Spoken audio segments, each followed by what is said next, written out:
Alright, not exactly a Cobra Quickie, but I want to talk about classic motor carriages. The reason I want to talk about classic motor carriages is because I am one of the few people, hang on, let me plug this back in there. Okay. I'm one of the few people you will ever meet that actually worked inside the factory. Yes, I was a factory worker at Classic Motor Carriages. I originally was hired. Let's go back a little bit. We'll go back 6 years before. 6 years before, in November of October, I went down to get married in Miami to a lovely Puerto Rican girl who has since divorced me for reasons unknown but to her. Anyway, I went down to get married and I visited Classic Motor Carriages because it was a couple of blocks away from our grandmother's house. And I wanted to see what they did there. I went to the showroom where they had all these fiberglass cars. They had a Speedster, they had a Gazelle, they had an MGTD, and they may have even had a Bugatti at that time. They did not have the Tiffany because the Tiffany was not there, but they had all the little cars, as we would call them, out in the showroom. And I fell in love with a Speedster. I sat in that Speedster for over an hour playing with the shifter, adjusting the sheet, looking at the mirrors, seeing how well it fit me. Now, I want you to picture this. At this point in time, I'm a young Marine sergeant I'd been overseas. I did a trip to the Mediterranean. I did a trip to the Caribbean. I was stationed at NAS Atlanta. I was training reservists, and I was in Miami to get married. And I looked over all the cars and sat in every last one of them. You know that the whole time I was there, for an hour I was there just checking out everything. Not a single salesman approached me. I could have been made of kryptonite and they were all supermen. That's how much they avoided me. So I got back in my car and left. Didn't think much about it. 1986, I'm out of the Marine Corps and looking for a job.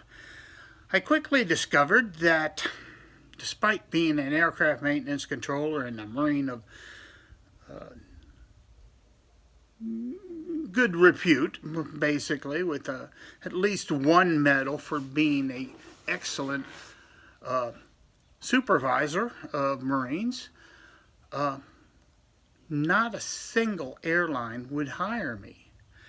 Even the helicopter place up into Miramar Airport wasn't looking for a Marine, especially one that didn't know how the diodes work on an alternator. It had been a while since I actually figured out which arrow went which way on the alternator circuit board. Nobody ever changes those anyway. But I failed that part of the test, and they didn't want me. So I took a job wiping down airplanes with lacquer thinner. As a matter of fact, I wiped down an entire Israeli C-130 prior to it getting painted. Now, this taught me one lesson right away. I did not want to work for a paint shop that didn't supply you with any equipment, didn't supply you with rubber gloves, and expected you to wipe down an entire airplane with 5 gallons of lacquer thinner and a couple of blue jean rags. Just wasn't for me. I was sick for a day. I never went back to get my paycheck. Basically said, I'm done with you and I'm gone. And I went back to Classic. Walked in there, told them, yeah, I worked on Mustangs, I worked on Cobras, I'm an electrician, I can put a Mustang interior back in a car without any problem. I I had restored my own Mustang several times, and the next thing you know, I'm working on the Tiffany line. At the time, I'm putting the Ford chrome trim back on the Fords or Tiffany's after they came out the paint shop, and I'm also putting back into them the entire interior. That's all the pieces. That's the seats. That's the back seats. That's the inside panels. That's the roof trim, the quarter trim, everything that needed to go back. That was that was a Ford part. That was the suspension lit me down a little bit. I was putting it back on, and I did that for quite a while. Now, because I worked on the Tiffany line and it didn't work in R&D, I never signed a non-disclosure agreement, which meant that I could talk about everything I did at Classic Motor Carriages without any problem. So, I worked on the Tiffany line until the Tiffany line basically started to shut down because they were running out of cars. There was a model change, and they had to redesign the Tiffany, and they brought in a guy to redesign the Tiffany. Well, one of the things they had done at the same time is they started planning on doing street rods. Now, I had made some changes to the Tiffany. Most notably, the change was as I eliminated the need for a they used to put extra turn signals underneath the car so that the lights would on the dashboard that said tail light out would function correctly. Well, I figured out a way that you could put extra tail lights in a tail light housing, which was a great thing. More light, more bright, ready to stop, and you didn't have to crawl underneath the car and add wires to make the tail light system work. And they liked that.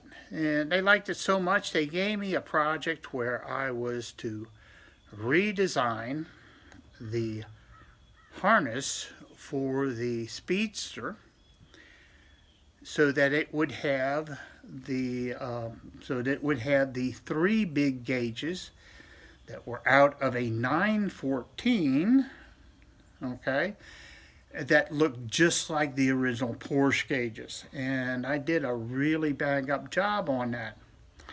Drew it out, pasted, or very finely detailed, showed the lights, showed everything, made my own colors, made it look like a professional wiring harness, and designed it to work with the various steering columns and stuff like that. And they loved it, but they didn't use it, or so they said.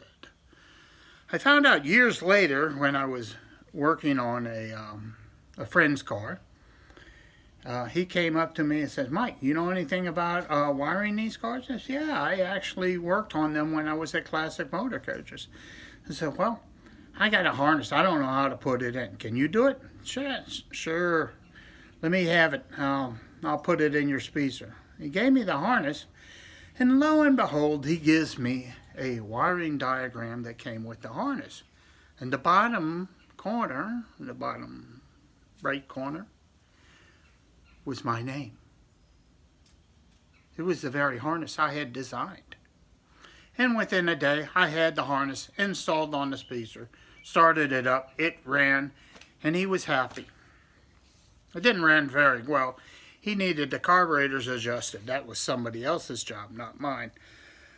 But because of that, or because I had worked on that project, or made that harness, they actually decided to have me work on their street rod projects because I knew something about street rods. I'd been around street rods before. And I was pretty good at making things work. So I started working on the first 34 kit. Now there were two different versions of the 34 coupe kit. There's the early version, which I built about 14 of, including 12 airport displays, and there were 2 prototypes that actually ran, and they were pretty solid cars. They had a bit of fitment issue with the front cowl and stuff like that. Well, they decided when they did the Vicky, the guy who was redesigning the Tiffany was going to build the Vicky, and he didn't like me very much, so I got kind of shoved to the side and worked on another project for Classic Motor Carriages. I was assigned to retrofit the steering all across the country for the Tiffany. The first Tiffany's had a solid cable that went from the steering column all the way down to the rack and pinion. The problem with the cable is that after going back and forth like this for a number of years, the cables developed kinks in them, and the kinks made it very, very hard to turn. I used to use a fish scale. I had a bracket that I attached to the steering wheel, and you would pull with the fish scale, which weighs the fish, by the way, the steering wheel in both directions, and come up with numbers on how hard it was to turn. And we did this so that when we were finished, the customers could see the difference. It was dramatic, trust me on it. I used to pull these on the cable and they would come up to 15 pounds. Now this is a power steering car, and it took 15 pounds of force to crank that wheel around with that kinked cable. But when I was done, we put an all solid steel articulated shaft system in, very similar to what the Cobra uses, okay, between the steering column and the rack and pinion. But this had a lot more U-joints and pillow box. So I did that, ran around the country showing mechanics how to do it. They saw me do it, and they copied what I did, and they then brought in other Tiffany's and changed out the steering. So, and all the cars in Miami, all the Tiffany's in Miami and all the way up to West Palm Beach came down to the shop, and I changed their steering in the shop. This while they were developing the Vicky. Now, hold on for a second, because I'm going to stop this right here, as this is a good stopping point. We're going to go into what went wrong with the Vicky next time, but this is Tales from Classic Motor Carriages. And this is Mike, over and out.